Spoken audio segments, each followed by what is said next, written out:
ओम नमः शिवाय। शिवजी सदा सहाय। ओम नमः शिवाय। गुरुजी सदा सहाय। रुद्र संहिता के अध्याय 2 और 3 शिवजी की अष्टमूर्तियों का तथा अर्धनारीश्वर रूप का सविस्तार वर्णन। ईश्वर कहते हैं, बलशाली मुने, अब तुम महेश्वर के उन श्रेष्ठ अवतारों का वर्णन श्रवण करो जो लोक में सबके संपूर्ण कार्यों को पूर्ण करने वाले अतएव सुखदाता हैं। तात ये जगत उन परमेश्वर शंभु की 8 मूर्तियों का स्वरूप ही है। जैसे सूत में मणियां पिरोई रहती हैं, उसी तरह यह शिव उन अष्ट मूर्तियों में व्याप्त होकर स्थित हैं। वे प्रसिद्ध 8 मूर्तियां ये हैं: शर्व, भव, रुद्र, उग्र, भीम, पशुपति, ईशान और महादेव। शिवजी के इन शर्व आदि अष्ट मूर्तियों द्वारा पृथ्वी, जल, अग्नि, वायु, आकाश, क्षेत्रज्ञ, सूर्य और चंद्रमा अधिष्ठित हैं। शास्त्र का ऐसा निश्चय है कि कल्याणकर्ता महेश्वर का विश्वंभरात्मक रूप ही चराचर विश्व को धारण किए हुए है। परमात्मा शिव का सलिलात्मक रूप जो समस्त जगत को जीवन प्रदान करने वाला है, भव नाम से कहा जाता है, जो जगत के बाहर भीतर वर्तमान है और स्वयं ही विश्व का भरण पोषण करता तथा सपनंदित होता है। उग्र रूपधारी प्रभु के उस रूप को सत्पुरुष उग्र कहते हैं। महादेव का जो सबको आकाश देने वाला सर्वव्यापी आकाशात्मक रूप है, उसे भीम कहते हैं। वह भूत वृंद का भेदक है। जो रूप समस्त आत्माओं को अधिष्ठान, संपूर्ण क्षेत्रों में निवास करने वाला और जीवों के भव पाश का छेदक है, उसे पशुपति का रूप समझना चाहिए। महेश्वर का संपूर्ण जगत को प्रकाशित करने वाला जो सूर्य नामक रूप है, उसे ईशान कहते हैं। वह गुह लोक में भ्रमण करता है। अमृतमयी रश्मियों वाला जो चंद्रमा स्वरूप विश्व को आह्लादित करता है, शिव का वह रूप महादेव नाम से पुकारा जाता है। आत्मा परमात्मा शिव का 8वां रूप है। यह मूर्ति अन्य मूर्तियों की व्यापिका है, इसीलिए सारा विश्व शिव में है। जिस प्रकार वृक्ष के मूल को सींचने से उसकी शाखाएं पुष्पित हो जाती हैं, उसी तरह शिव का पूजन करके शिव स्वरूप विश्व परिपुष्ट होता है। जैसे इस श्लोक में पुत्र पौत्र आदि को प्रसन्न देखकर पिता हर्षित होता है, उसी तरह विश्व को भली भांति हर्षित देखकर शंकर को आनंद मिलता है। इसीलिए यदि कोई किसी भी देहधारी को कष्ट देता है तो निसंदेह मानो उसने अष्टमूर्ति शिव का ही अनिष्ट किया है। सनत कुमार जी, इस प्रकार भगवान शिव अपनी अष्टमूर्तियों द्वारा समस्त विश्व को अधिष्ठित करके विराजमान है। अतः तुम पूर्ण भक्ति भाव से उन परम कारण रुद्र का भजन करो। प्रिय सनत कुमार जी, अब तुम शिव जी के अनुपम अर्धनारीश्वर रूप का वर्णन सुनो। महाप्राग, वह रूप ब्रह्म की कामनाओं को पूर्ण करने वाला है। सृष्टि के आदि में जब सृष्टिकर्ता ब्रह्मा द्वारा रची हुई सारी प्रजाएं विस्तार को नहीं प्राप्त हुई, तब ब्रह्मा उस दुख से दुखी हो चिंताकुल हो गए।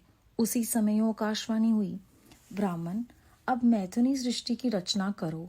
उस व्योम वाणी को सुनकर ब्रह्मा ने मैथुनी सृष्टि उत्पन्न करने का विचार किया, परंतु इससे पहले नारियों का कुल ईशान से प्रकट ही नहीं हुआ था। इसीलिए पद्मयोनि ब्रह्मा मैथुनी सृष्टि रचना में समर्थ न हो सके। तब वे यूं विचार करके शंभु की कृपा के बिना मैथुनी प्रजा उत्पन्न नहीं हो सकती तप करने को उद्यत हुए। उस समय ब्रह्मा पराशक्ति शिवा सहित परमेश्वर शिव का प्रेम पूर्वक हृदय में ध्यान करके घोर तप करने लगे। तदनंतर तपानुष्ठान में लगे हुए ब्रह्मा के उस तीव्र तप से थोड़े ही समय में शिवजी प्रसन्न हो गए। तब वे कष्टहारी शंकर पूर्ण सच्चिदानंद की कामदा मूर्ति में प्रविष्ट होकर अर्धनारीश्वर के रूप से ब्रह्मा के निकट प्रकट हो गए। उन देवादिदेव शंकर को पराशक्ति शिवा के साथ आया हुआ देख ब्रह्मा ने दंड की भांति भूमि पर लेटकर उन्हें प्रणाम किया और फिर वे हाथ जोड़कर स्तुति करने लगे। तब विश्वकर्ता देवादिदेव महादेव महेश्वर परम प्रसन्न होकर ब्रह्मा से मेघ की सी गंभीर वाणी में बोले। ईश्वर ने कहा, महाभागवत, मेरे प्यारे पुत्र पितामह, मुझे तुम्हारा सारा मनोरथ पूर्णतया ज्ञात हो गया है। तुमने जो इस समय प्रजाओं की वृद्धि के लिए घोर तप किया है, तुम्हारे उस तप से मैं प्रसन्न हूँ और तुम्हें तुम्हारा अभीष्ट प्रदान करूंगा। यूं स्वभाव से ही मधुर तथा परम उदार वचन कहकर शिवजी ने उनके अपने शरीर के अर्धभाग से शिवा देवी को पृथक कर दिया। तब शिव से पृथक होकर प्रकट हुई उन परमा शक्ति को देखकर ब्रह्मा विनम्र भाव से प्रणाम करके उनसे प्रार्थना करने लगे। ब्रह्मा ने कहा, शिवे, सृष्टि के प्रारंभ में तुम्हारे पति देवादिदेव परमात्मा शंभु ने मेरी सृष्टि की थी और मेरे द्वारा सारी प्रजाओं की रचना की थी।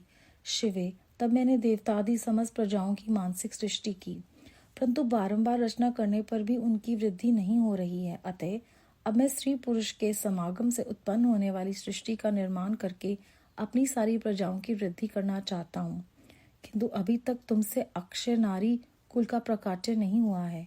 इस कारण नारी कुल की सृष्टि करना मेरी शक्ति के बाहर है। चूंकि सारी शक्तियों का उद्गमन स्थान तुम ही हो, इसीलिए मैं तुम अखिलेश्वरी परमा शक्ति से प्रार्थना करता हूँ। शिवे, मैं तुम्हें नमस्कार करता हूँ, तुम मुझे नारी कुल की सृष्टि करने के लिए शक्ति प्रदान करो, क्योंकि शिव प्रिय, इसी को तुम चराचर जगत की उत्पत्ति का कारण समझो। वर देवेश्वरी, मैं तुमसे एक और वर की याचना करता हूँ। जगत माते, कृपा करके उसे भी मुझे दीजिए। मैं तुम्हारे चरणों में नमस्कार करता हूँ। वह वर ये है, सर्वव्यापिनी जगत जननी, तुम चराचर जगत की वृद्धि के लिए अपने एक सर्वसमर्थ रूप से मेरे पुत्र दक्ष की पुत्री हो जाओ। ब्रह्मा द्वारा यूं याचना किए जाने पर परमेश्वरी देवी शिवा ने तथास्तु ऐसा ही होगा कहकर वह शक्ति ब्रह्मा को प्रदान कर दी। सतुराम जगन्मयी शिव शक्ति शिवा देवी ने अपनी बाहों के मध्य भाग से अपने ही समान प्रभाव वाली एक शक्ति की रचना की।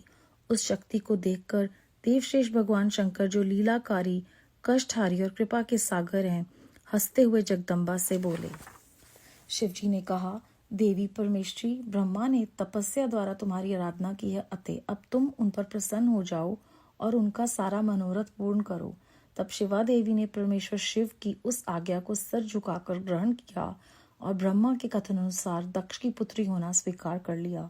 मुने, इस प्रकार शिवा देवी ब्रह्मा को अनुपम शक्ति प्रदान करके शंभु के शरीर में प्रविष्ट हो गई। तत्पश्चात भगवान शंकर भी तुरंत ही अंतर्ध्यान हो गए। तभी से इस लोक में स्त्री भाग की कल्पना हुई और मैथुनी सृष्टि चल पड़ी।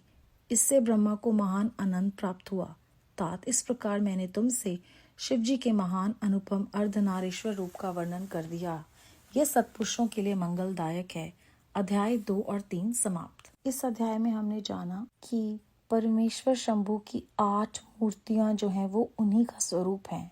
सारा जो जगत है वो उन्हीं का रूप धारण किए हुए है। वे सर्वव्यापी परमात्मा सारे जगत में ही स्थित हैं।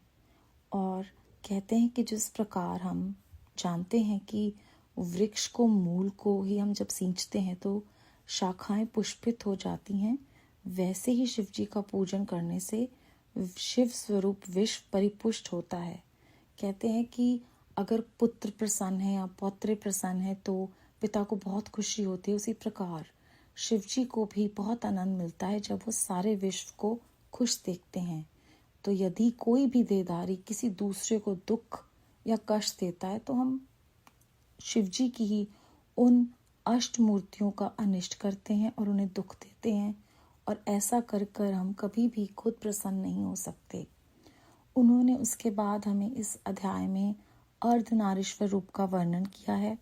कैसे ब्रह्मा जी जो हैं वो जब सृष्टि को आगे नहीं बढ़ा सकते तो वो तप करते हैं, और तप में वो शिवजी और उस शक्ति का भी ध्यान करते हैं। जैसे कि हम सब जानते हैं कि जो शिवजी महाराज हैं वो लीलाहारी हैं, कष्टहारी हैं, कृपा के सागर हैं और भक्त वत्सल हैं। वो अपने अर्ध भाग से शिवा देवी को जब पृथक कर देते हैं तो उन शक्ति को देखकर ब्रह्मा जी उनसे विनम्रता भाव से प्रार्थना करते हैं, क्योंकि आपने नारी कुल का प्रकट्य नहीं किया, इसलिए नारी को जो है उत्पन्न करना वो मेरी शक्ति से बाहर है। तो किस तरह सूक्ष्म रूप से इस अध्याय में नारी की शक्ति को उजागर किया है ब्रह्मा जी ने, और उन्होंने कहा है कि शक्ति जो है आप ही माता, आप ही नारी का प्रकाष्ठय की जब मुझे आज्ञा देंगी तभी मैं नारी कुल की सृष्टि कर सकता हूँ। तो एक तो मुझे ये वर दीजिए और दूसरा ये वर दीजिए कि आप मेरे पुत्र दक्ष की पुत्री होंगी। तो जब वो ऐसा कहते हैं तो हमारे भक्तवत्सल शिव जी जो है वो मुस्कुराते हुए जगदम्बा जी को कहते हैं, इसने तपस्या द्वारा तुम्हारी आराधना की है, अब तुम इस पर खुश होकर इसके मनोरथ को पूर्ण कर दो। और शिवा देवी जो है वो शिव जी की आज्ञा को सर झुकाकर मानती हैं और वो कहती हैं कि ठीक है, मैं दक्ष की पुत्री हो जाऊंगी। तो इस तरह से वो फिर से शिव जी के शरीर में ही प्रविष्ट हो जाती हैं और शिव जी अंतर्ध्यान हो जाते हैं। उसी समय से स्त्री भाग की कल्पना हुई और हम जो मैथुनी सृष्टि में रहते हैं उसकी रचना हुई। तो कहते हैं कि ये अर्धनारीश्वर रूप जो भी सुनता है ये उसके लिए मंगलदायक है। बेअंत शुक्राना गुरु जी महाराज। ओम नमः शिवाय। शिव जी सदा सहाय। ओम नमः शिवाय। गुरु जी सदा सहाय।